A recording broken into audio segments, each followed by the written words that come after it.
ने रबी अव्वल दा चंद चढ़न च जेड़ा बंदा आके तुहानू कहे ना दस होए किथे लिखिया दा मिलाद मनाना एदे मूंह ते चपेड़ मारी तेनू या नहीं आंदी बदबख्ता नबी दे मिलाद दी दलीलां मंगना पिया।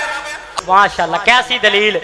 जशन नहीं असी नबी अलैहिस्सलाम दा मिशन अपनाना मेरे पाक ते फिर इस वास्ते मैं जानदे जुमले बोल दियां कि प्यार दा ए रिश्ता हर साल निभाउणा ए कहंदे ने तसी की आने प्यार दा ए रिश्ता हर रोज निभाउणा ए मिशन सोने आका दा गज वज के सुनाउणा है।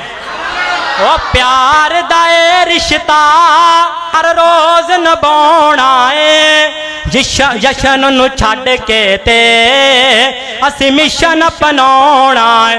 भावें कोई लाए फतवे भावें कोई रोक दी रहे ओ भावें कोई लाए फतवे भावें कोई रोक दे रहे भावें लख वारी ए दुनिया टोक दी रहे ओ भावें लख वारी ए दुनिया टोक दी रहे।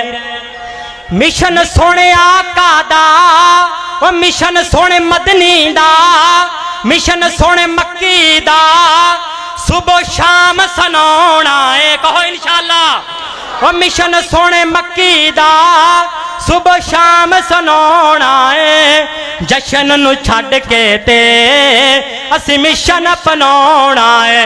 ओ प्यार दा ए रिश्ता हर रोज निभाउणा है मिशन सोने आका दा गज वज के फैलाउणा है।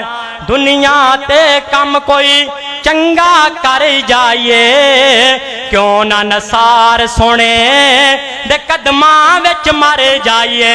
गुलिस्तान में जाकर हर एक गुल को देखा ना तेरी सी रंगत ना तेरी सी बू है निकल जाए जहाँ का तेरे कदमों के नीचे यही दिल की हसरत यही आरज़ू है।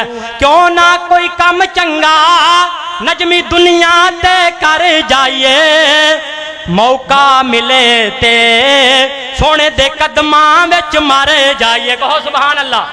ओवें भी ते एक दिन इस दुनिया तो जाना है ओ जशन नू छड्ड के ते असी मिशन अपनाना है।